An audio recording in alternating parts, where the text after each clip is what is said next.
we are, of course, talking about that Miu Miu campaign. The Miu Miu campaign, guys. The one. The one. Now, really, the reason why I actually want to talk about this is I kind of just want to have a discussion in general about a lot of fashion adverts and why they are so bland and why, like, all of them across the brands, like Gucci, their ad campaign was kind of similar, kind of plain background, no emotion, no storyline, no narrative kind of thing. It's almost like luxury fashion is fatigued. It's really strange because luxury fashion right now is close to hitting a plateau, and you can see it happening. Like the growth of all these brands has really been slowing down rapidly, and coinciding with that, the creativity of it all is getting less and less interesting. Now I understand why that is, because the more money you make, the more you think you have to, appease greater audience, a wider customer base. Kind of by default, you just end up making things that are less interesting because that's how execs think. They're always like, yes, but this has to appeal to the Gen Z, but then it also has to appeal to the 50-year-old women that like Miu Miu, and it also has to appeal. And then you just get stuff like, first of all, I don't know why Kylie Jenner is in this campaign to start with. Kylie is not a Miu Miu girl. A Miu Miu girl is playful, is fun, has a bit more personality, is a bit kind of like, kind of offbeat, but in a very cool way. Like this whole like weird glare is just kind of strange.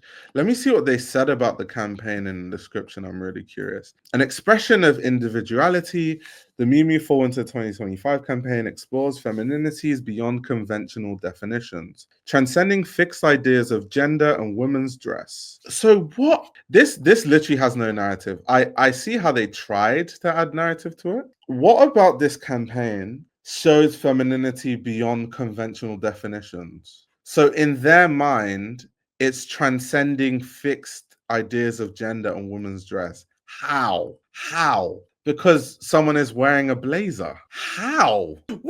What is beyond conventional women's dress in this campaign? Like, what? What are they talking about? What are they talking about? Honestly, sometimes these captions actually give me the giggles. That is hilarious. So yeah, that's the narrative. So it just has no narrative. It just has no narrative. And I really hope that, brands have more identity. When I first got into fashion, why I really fell in love with fashion was every brand was doing something different, and every brand had their own identity in many different ways. Their visual identity, their text identity. Fashion has become so homogenous. You guys remember when it was a trend for every single brand to change their font and go to these like weird sans serif fonts? So annoying. I think that was the start of all of these brands kind of becoming bland and having no personality. And now you see it in the way that all of their campaigns kind of all look terrible and they all look bland and there's no narrative, right? So I like that some brands are going back to like their old text. That Burberry is a brand that's starting to use their old text again, which I absolutely love. It's literally, adding some personality to what they're doing. But yeah, it's just a shame. It's just a shame. And Lotta Volkova does a great job. I know she styled that campaign.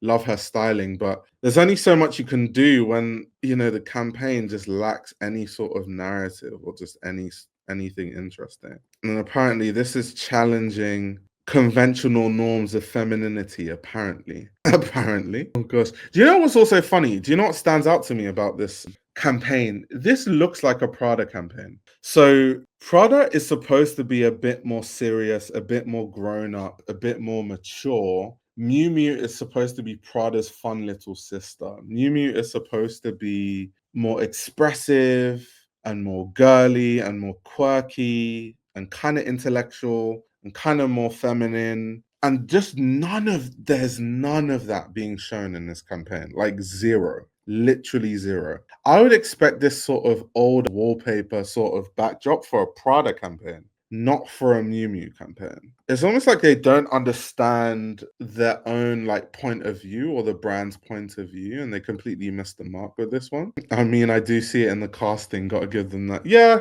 ish. ish. Because once again, Kylie Jenner, not really, when I think of Miu Miu, I don't think of Kylie Jenner. Yeah, Burberry's new ad is way more fun than Miu Miu. Yeah, Burberry has been on a roll. I made a video about it, but Burberry has, yeah, they've been going absolutely crazy recently. They've been going insane, to be very honest with you. Like, they've been going wild. In the next stream I do, or maybe in a few streams, we have to talk about the resurgence of Burberry, because you guys know I was here when it was time to critique Burberry and it was time to shit on Burberry. I was having a lot of fun, and I'm going to have just as much fun praising what they're doing, because they've kind of found their mojo, to be honest. So yeah, that's Miu Miu, all in the world of Miu Miu. This YouTube channel runs on your support. If you want to support the channel, you can subscribe to my Patreon. You'll gain access to exclusive content that includes everything from my Patreon podcast, where I give a behind-the-scenes insight into the fashion industry, as well as a fashion book club, where I review my favorite fashion books. You can also check out my fashion ebook, which highlights the best fashion journalists to follow, definitions of common fashion terminology, and how to determine what a good source of fashion information is. The links to everything are in the description below.